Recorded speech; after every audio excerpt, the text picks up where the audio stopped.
Good morning, everyone. Happy Wednesday. We're back with a little phenology. That probably is the single best pun we've had all year. I can't believe I didn't use that one, and I guess if I already used it this year, um, it's a good repeat. But it was not marked on my sheet. But that's a great one. If you don't know what a kleptomaniac is, then I guess you'll have to do a little research today.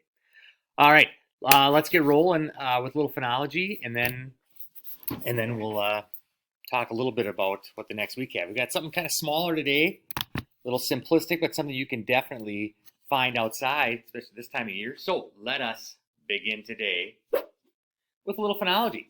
Today, for phenology, we have snow mold, which isn't the most exciting sounding thing, but it's something that is out there and very noticeable this time of year. Now, snow mold is, like it sounds, a mold that appears only this time of year, and really it tends to appear in specific situations. And this year is going to be a good situation. Um, if we had snow early on, so the ground didn't completely freeze, we didn't have a hard frost for several weeks before the snow came, and we had some snow early on this year where the frost wasn't super deep. Um, and then depending on how long you left your grass last fall, that can also play into how much snow mold you're going to end up with. But if you go outside today and look around in your yard, there's a good chance you're going to spot some snow mold. And it looks like it looks like bread mold. It's white, it's stringy. Typically the patches are maybe about yay big on the ground. If you look from a distance, it looks like just matted down grass. A lot of times it looks like brown grass that's all just matted down, and when you get close, you'll see that there's these moldy strings. Remember, those strings are called hyphae on a fungus. Um, in a couple weeks, when things dry out, well, hopefully not even a couple weeks. It's supposed to be 60 on Monday, your first day of real school. Um, so a lot of it will probably dry out and be gone by then, but they will leave behind these brown spots in your yard, which kind of looks like if you have a dog, places where they go to the bathroom, you sometimes get those dead grass spots. But snow mold also leaves these brown spots in the yard. Um, they can also cause some problems for you this time of year because they're one of the first things. They're producing a lot of spores right now. So if you have allergies, you might be reacting to snow mold spores that are in the air.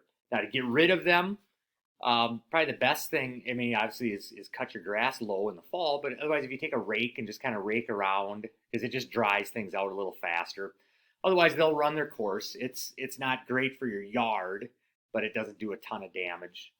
It looks a little unsightly, but you'll see that out there right now. Places where the snow is melting, it thrives when temperatures are anywhere between freezing, so around low 30s, up to about 45.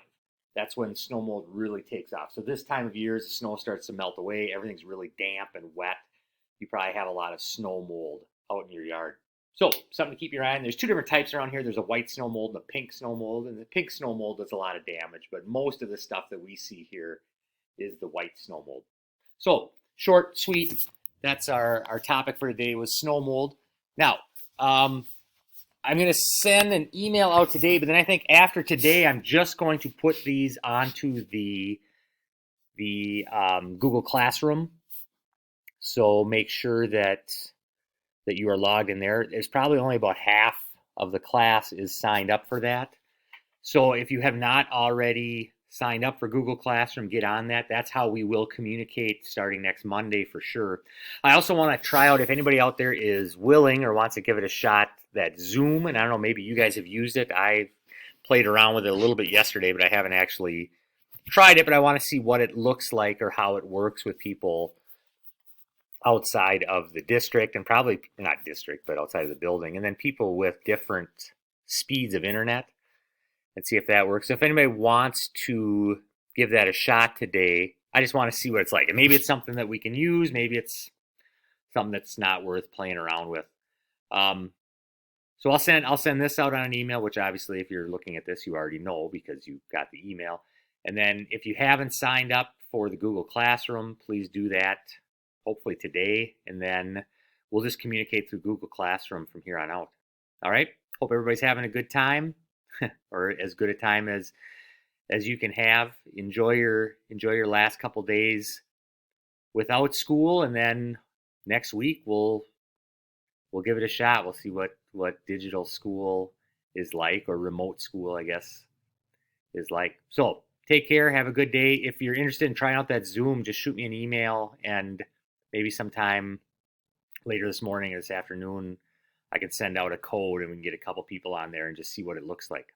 All right. Have a great day, and I guess I'll talk to you tomorrow.